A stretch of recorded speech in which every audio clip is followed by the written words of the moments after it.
I would just like for us to take a moment to take a collective breath. You know, there's a truth beyond all understanding.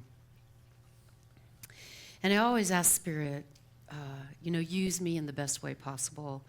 And I give myself to the flow. I give myself to the love. I give myself to, let's call it God, Creator, Universe, in the best way that Tracey can. But Tracey in this process is inconsequential.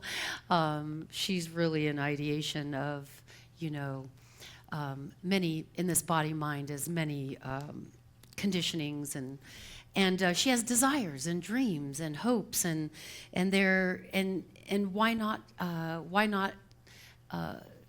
put it out into the world that they can be fulfilled and met, and that we are all such beautiful divine beings. And if you could see how beautiful you are, even in the moments of your deepest sadness, even in the moments of your raging anger, that which you are is always present.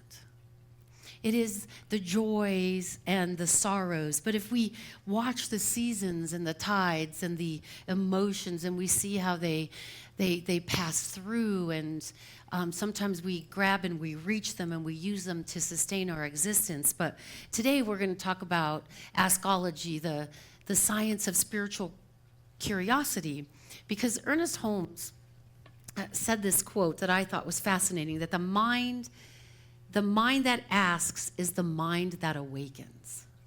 So we must ask questions. Who am I? We must ask questions even to sustain our joy for life when sometimes we want things. And wanting things is part of the human experience. We can't lie about that. We want a nice house. We want comfort. We want a roof. We want friends. We want our families to get along. We have desires and we have needs. And there's nothing wrong with having those. That is a normal and perfectly aligned part of our nature of existence. And sometimes when we don't get those things, we can get quite fussy about it. I don't know about you, but I can. And I'm reminded often by my family to stop and look. This job is a desire made manifest. My two little ones that I adopted, my beautiful Luke and Esty, at 60, I'm raising a 4-year-old and a 2-year-old. I mean, somewhere in my mind, I decided I wanted to retry that again. I often question that desire when I get met with a 4-year-old tantrum, but even in that tantrum is beauty. It's just saying, I want something more that I'm not getting. It's saying connection and love and honoring. And I am deeply privileged. Every morning now I wake up, and this is what inspired this talk, to say, why am I so amazing? Not Tracey, but the nature and the truth of who I am. Tracey's pretty amazing too, but she has flaws, right? She gets fussy and angry, and she's learning who she is and to be authentic and to present herself in a way that she doesn't have to hide or make herself small, but always to be in tune with that highest nature, right? To be connected to that, so to live in the world but not of it. And it's a continual process, because really, I believe Tracey doesn't exist. This is a radical teaching, but it doesn't really matter, because I know that nature, and learning to trust it is really what we are doing in Science of Mind, is to learning to trust it, to recognize it, to directly experience it, and then to allow it to be. And to let life unfold as it would, and to recognize that we can sit in the house of our Father and allow life to do what life is doing. But in the meantime, we like to also affirm, right? We use affirmations. Now, the thing about affirmations is they're beautiful, and we really want them to help us to see that which we are already seeking. You know, we're all seekers here. That's why we show up to a place like this. And so I watched this video of this wonderful man from Australia, and he was the music was playing on the Instagram post, islands in the stream, that is what we are. And in the background, techno is pumping. Oh, boom, boom, boom, islands in the stream. And then across the screen is like, why am I so amazing? Why am I so confident? Why are all my needs met? Why does everything I need come easily and effortlessly to me? Why? Now, it took me back to a time when I first started at Mile High. And I had a job that I didn't really like, but it's what I was good at. And I was in great suffering, really, because I thought my life should be different, I should be different, my husband should be different, everything should be different. And how I came upon Mile High is a story for another day. I think I've told that very interesting story before. However, this person had come to speak, and she was talking about asking the question of why and how it poses the question to the mind, which then invokes mental equivalent. Right? Why do I see red cars everywhere? Why do I want a red car? What do you start to see when you decide you want to buy a car? You see red cars everywhere. Well, what I'm become convinced of is we were all raised in families that have certain resonance or a certain frequency, and we become used to that resonance and frequency, but it doesn't mean that there aren't other resonance and frequencies going on at the same time. So really, in community, we have so many different personalities, and we bring to the community a certain resonance, right? A certain frequency. Often, some of it is unconscious. We are walking and moving and breathing on how we get along through life, how we're used to getting along through life, how our families got along through life. And sometimes we bump into people because those frequencies, it's just basically that bumping into as much of a gift as it is sometimes an annoyance.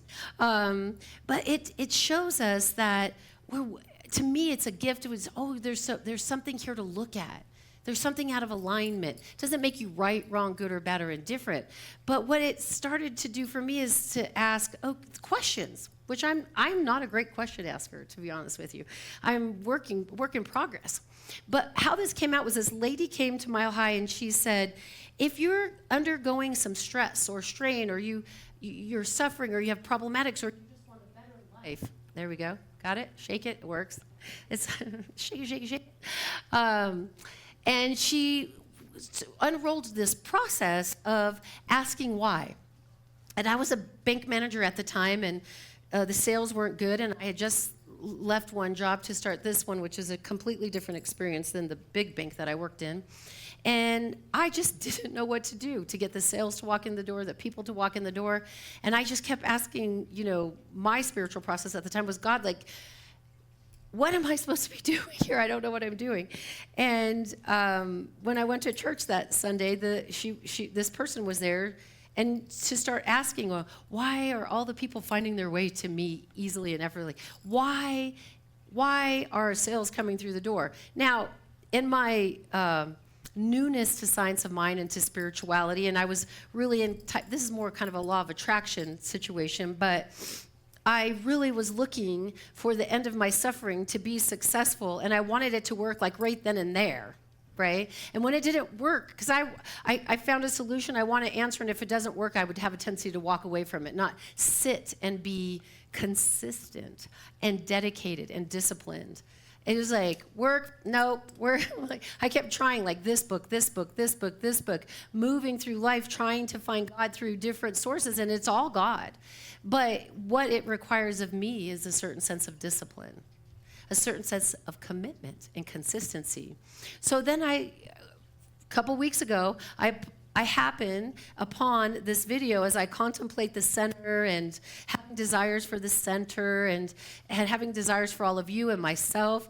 And this islands in the stream came up, and I was so attracted to the why question.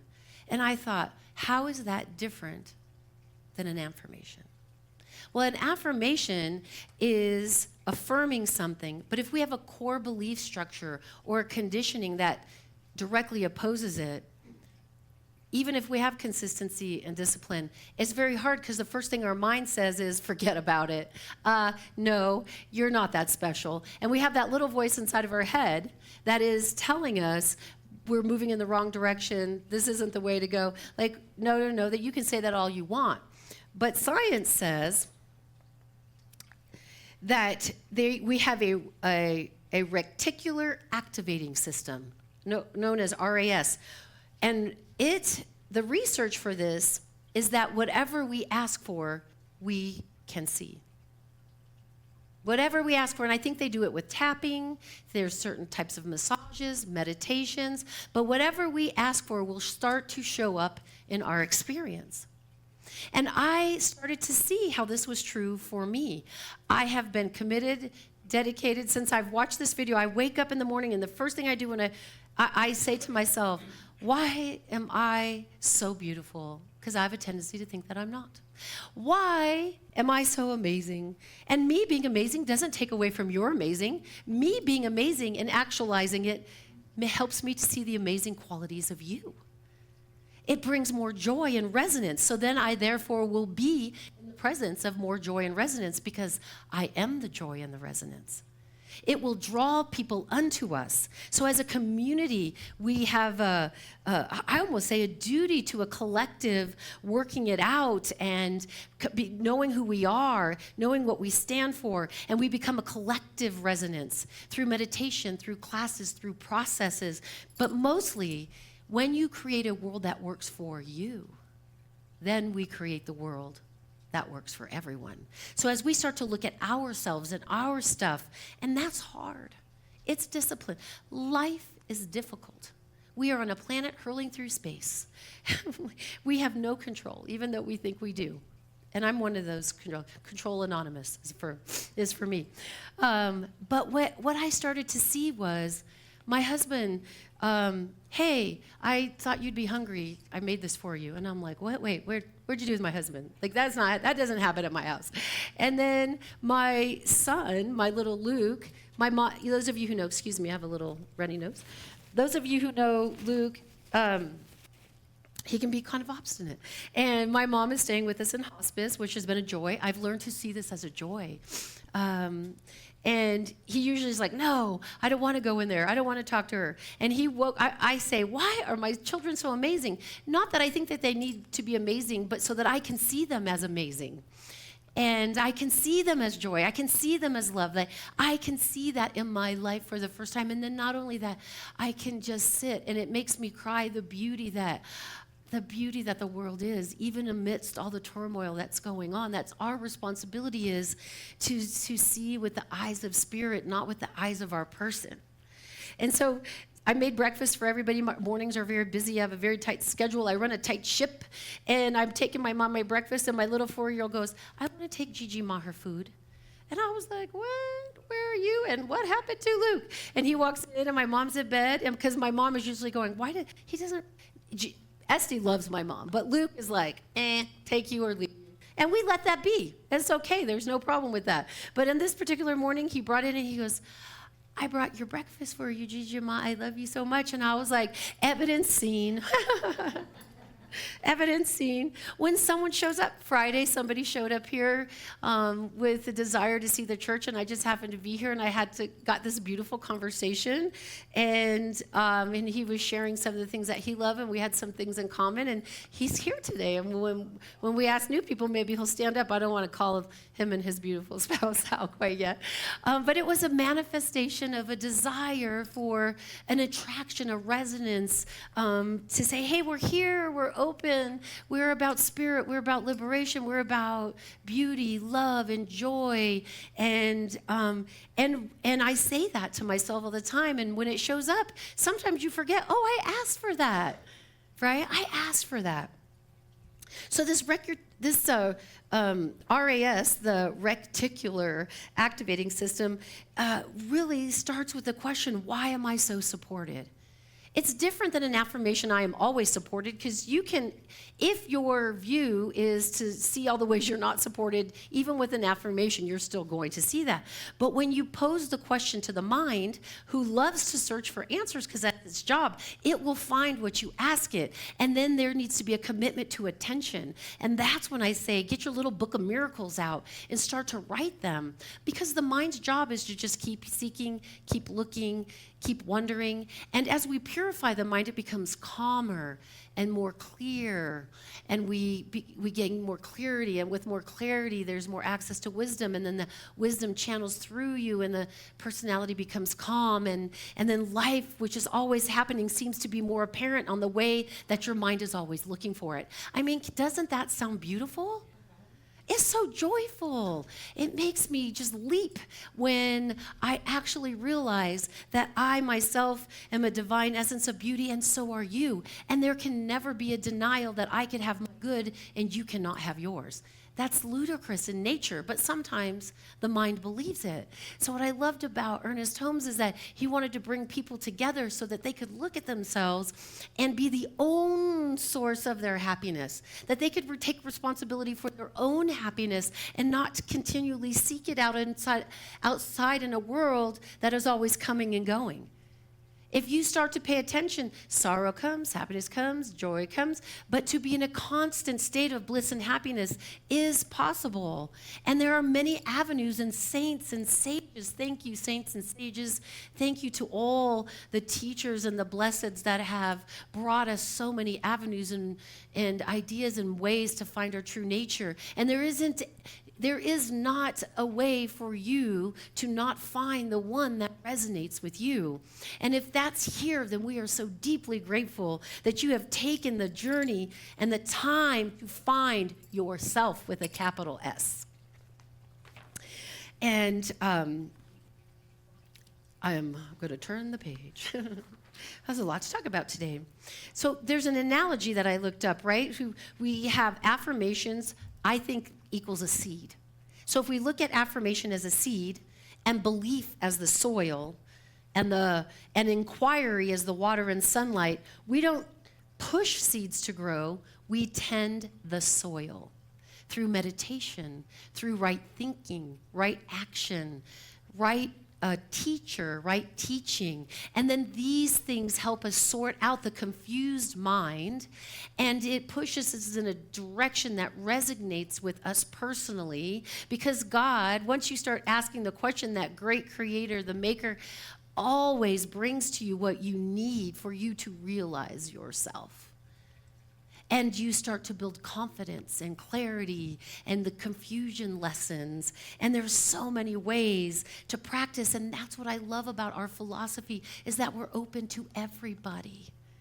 We're open into, if you go practice Catholicism, my mother loves Catholicism. I was raised as a Catholic, and I used to be like, but when I started to see the beauty in it and how it set in me ritual, and how it really in those beliefs took me through the darkest times of my life. And the darkest times of my life I must have questioned to get to the brightest and the best times of my life. That's how powerful you are, is that the darkest times give birth. And when you get to the bright, light, good, joyful times in our mind and our person, we have sometimes a tendency that we forgot the struggle. And this morning I had this vision of a caterpillar, and I was having a conversation with Fish and Diane, and I said, quite often, our journey is like that caterpillar, and it needs to be slow, right? Can you imagine the caterpillar being on this side of the patio, and it's like, why or how do I get to that side of the patio? One little crawl at a time. And then, and the work it has to do to get there, and the obstacles that it has to do to get there. There was little pebbles and stones, which I imagine looks like a boulder to a caterpillar. And the bird comes and swooshes down and takes it away. And, you think about the obstacles of, you watch an ant carrying a piece of food. If you just really inspect it and look at it, how magnificent that creature is to carry the triple the times of its weight, and that those qualities are built in us. And if somebody came along and said, oh, poor caterpillar, let me pick you up and bring you over here and put you down, then what in that traversing has that caterpillar missed? All of the suffering, the beautiful difficulties that build its resilience and its qualities and its faith, and that by the time it gets here, it sheds that cocoon and brightly opens up to reveal the beauty that it is, and that we start to see that road of suffering as a glorious path instead of a treacherous one. And what if we picked it up and we cut that cocoon open before it was time for him to have his rebirth because we thought we were being kind, relieving their suffering? This is what we have to be cautious of, that too much suffering and too much of this, we need a balance. That the equation of asking the question and the why is balance. It's not a being at the erratic highs and the low lows, although they happen. It's coming into equanimity, into balance in our nature, so that the truth can be revealed to us and that we are all children of that. It is your birthright. It is my birthright. It is the birthright of being a human and you start to see your life as purposeful. That is the hardest thing for us to see, is what is my purpose here? What am I supposed to do? Who am I supposed to be? How am I supposed to do it? And we go out seeking like Clifford the Bed. Are you my mommy? Do you have my answers? Are you the teacher that will reveal the truth to me? And the teacher will just laugh and say the truth is there. Just still your mind and get quiet for a while. So we shift from command of operation to curiosity. We shift from I am love to why is it so natural to be loved? Do you see the difference? I am loved. I am light. I am beauty. And the mind's like, But why is it so natural for me to be loved? Activates that system. And it lets life show you. It's always showing you. Everything you need is always present. Always. If you ask the question for it to be revealed to you, it will put you in the place for you to see it. Come on, is that not magnificent? It is magnificent. Life is so beautiful. Oh my gosh, even when it doesn't feel like it. But this is what was revealed to me through that. In a community meeting, this center is a place to soften and to remember and to return and to breathe and to awaken together. So affirmations are like knocking on the door of truth. Questions are opening the door from the inside, knowing the truth was always there. So with that, I would just remind you, there are journal sheets out there, and I just thought of every question that I could possibly ask and asked AI for some more. Don't hate me. I love AI. It's a tool. And I don't hide from the tools that I use. My mind is, Tracey's mind can only handle so much in there. But it came up with some beautiful questions, so I put them on the journal sheets so that you can take them home and feel into it and which ones you'd like to say to yourself every day. And even if you just pick one and ask until it shows itself, and you're like, hot dang, this works. And it invokes a joy and a sense of commitment, and you puts pep in your step to want to do it. And then sometimes you might feel a little run down, and then you ask another question, and then until this higher truth is revealed to you in a way that sustains you always until you become it. And then you're a resonance, a beacon of light, and everybody wants to be around you. And then the personality in you might go, wait, why did I want everybody around me? I like my silence. You'll start to like your silence, your own personal company. You'll start to trust yourself and have less questions to ask. And it just reveals the beauty over and over and over again. And so with that, we'll just close with the idea that life is always supporting us, that the beauty is always supporting us, that we are it, and it's revealing us to itself, to the mind, and putting it to sleep each and every day.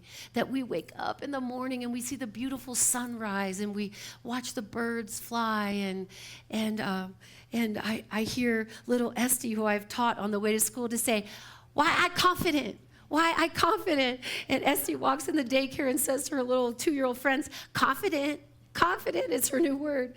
And it reminds me that we must teach them young to question and to look and to give them the resilience to get through the difficult times, and then encourage them without taking the lesson away. It's so beautiful. That's what we are about, the work of our Father. We are about the work of our Father, whoever that is to you, is so beautiful.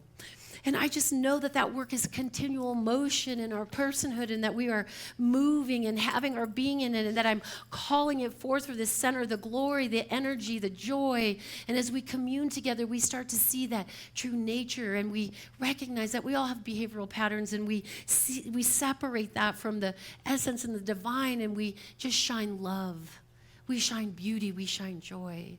And I'm so delighted and grateful to know this truth from the heart, from the inside out, to share these words of spirit with you, that all is well.